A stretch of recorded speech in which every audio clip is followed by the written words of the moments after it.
ঘরে বসেই সুস্বাদু এগরোল খাবে বাচ্চারা। এভারগ্রিন 757 চ্যানেলে আপনাদের স্বাগত।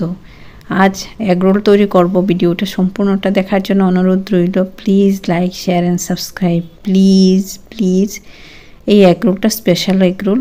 এটা আমি কিভাবে তৈরি করেছি চলুন দেখি। ময়দা নিয়েছি, কটা এগরোল হবে ওই অনুযায়ী ময়দা নিতে হবে।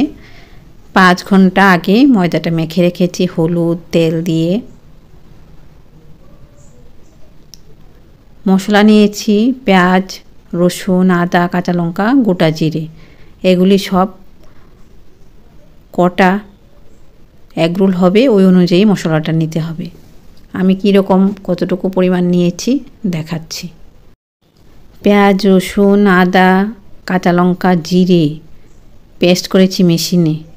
এরপর অল্প তেল দিয়ে মশলাটা ভাজা করেছি। লাল লঙ্কার গুঁড়োও দিয়েছি, এর জন্যই লাল। ময়দা মাখাটা নিলাম, খুব সফট হয়ে আছে। বেলন চাকি ভালো করে ধুয়ে শুকিয়ে নিয়েছি। এখন বেলন চাকিতে আমি রাইস ব্র্যান্ড অয়েল দিয়ে দিচ্ছি। 1 চামচের মতো দিয়ে দিলাম। বেলন চাকিতে তেলটা মাখিয়ে নেব, তাহলে এগরোলের বেসটা এখানে তৈরি করব ভালো হবে তেলটা মাখিয়ে নিলে। এই যে ময়দার মণ্ডটা আরও একটু মেখে নেব।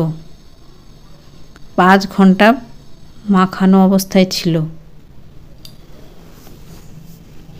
এখন আরও একবার ভালো করে ঠেসে মেখে নিচ্ছি, তাহলে এগরোলের বেস নরম হবে। এভাবে ছুরি দিয়ে কেটে নিচ্ছি, তাহলে পিসগুলি সুন্দর হবে, সহজেই করা যাবে। এই পার্ট রেখে আরেকটা পার্টকে এভাবে মেখে কেটে নিচ্ছি।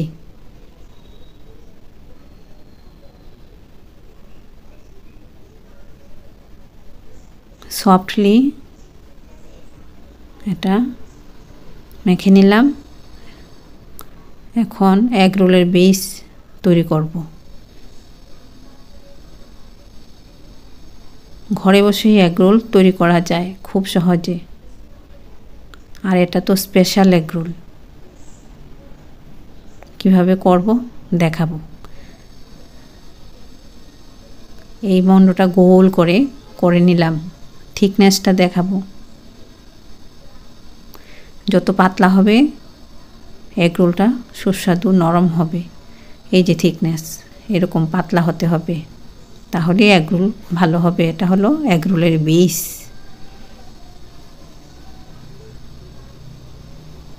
তাওয়াটা গরম করেছি, রাইস ব্র্যান্ড অয়েল দিয়ে দিলাম।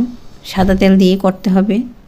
রাইস ব্র্যান্ড অয়েল বা সানফ্লাওয়ার বা সয়াবিন অয়েল তাওয়াতে দিয়ে দিলাম এগরোলের বেসটা। এটা এখানে ভাজা হবে এই ফ্লেমে। কিছুক্ষণ পর উল্টিয়ে দিচ্ছি, কারণ এটা সুন্দর ভাজা হতে হবে, কাঁচা থাকলে হবে না। একটু সময় দিয়ে ভাজা করতে হবে।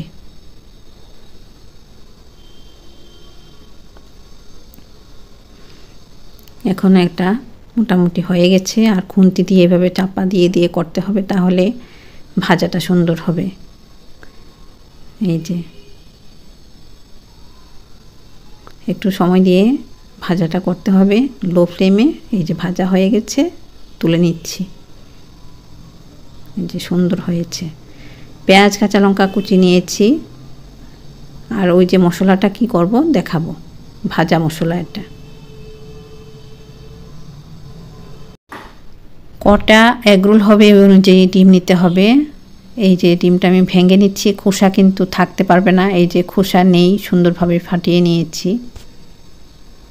এখন এই যে মশলাটা, এটা ভাগ করে নিচ্ছি কতটুকু লাগবে। 1 চামচের মতো মশলা নেব। পেঁয়াজ, রসুন, আদা, কাঁচা লঙ্কা, জিরে, লাল লঙ্কার গুঁড়ো দিয়ে মশলাটা ভাজা করেছি কড়াইতে। শিলনোড়ায় পেস্ট করে এরপর কড়াইতে ভাজা করলাম। এই যে মশলাটা কি করব, এই যে ডিমের মধ্যে দিয়ে দিচ্ছি 1 চামচ মশলা। এটা এর জন্যই বলেছি স্পেশাল। মশলাটা ভাজা করেছি তো, ভাজা শেষ হওয়ার পর একটু জল দিয়েছি। মশলাটার মধ্যে। তারপর আবার নরম নরম করে মশলাটা ভাজা করেছি যাতে ডিমের সাথে এভাবে মেশানো যায়। একটু লিকুইড করেছি মশলাটা, এখন ডিমের সাথে মিশিয়ে নিলাম। এর মধ্যে এই তাওয়াতে তেল দিলাম। আর এই যে মশলাটা, নুন দিতে হবে না, মশলার মধ্যে আমি নুন দিয়ে দিয়েছিলাম।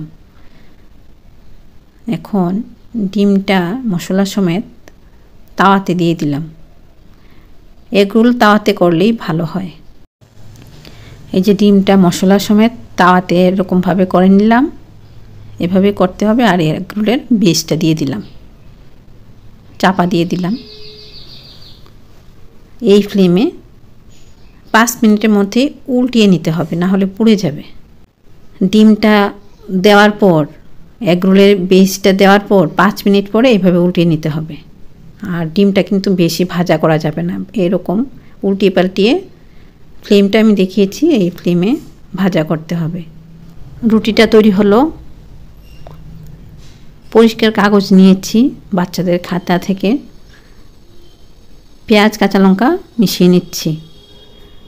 আর এই ডিম সমেত এগরোলের রোলটা হবে, এর জন্য পেঁয়াজ আর কাঁচা লঙ্কা দিয়ে দিচ্ছি। আর tomato sauce, hot and sweet tomato সসটা এভাবে দিয়ে দিচ্ছি। আরও বেশি পরিমাণেও দেওয়া যায়। এটা আমি কিভাবে প্যাকেট করছি দেখিয়ে দিচ্ছি।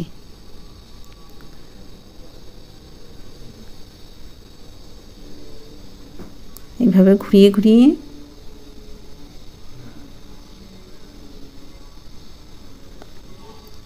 এইটা রোলটা তৈরি করাটাই একটু সময়ের, একটু ধৈর্য ধরে করতে হয়।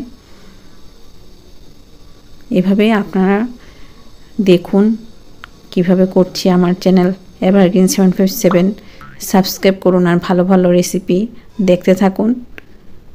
টিপস সমেত সুন্দর সুন্দর রেসিপি আছে, প্লিজ সাবস্ক্রাইব করুন। লাইক 100টা চাই। এই যে দেখুন কি সুন্দর এগরোল তৈরি হলো ঘরেই। আপনারা এই এগরোলটা বাচ্চাদেরকে করে দেবেন, এটাই আমার ইচ্ছে। খুব সহজে অল্প তেলে করা যায়। এই যে হট অ্যান্ড সুইট আরও দিয়ে দিলাম, বাচ্চারা খেয়ে খুব খুশি হবে। আপনারা ভালো থাকুন, সুস্থ থাকুন, ধন্যবাদ।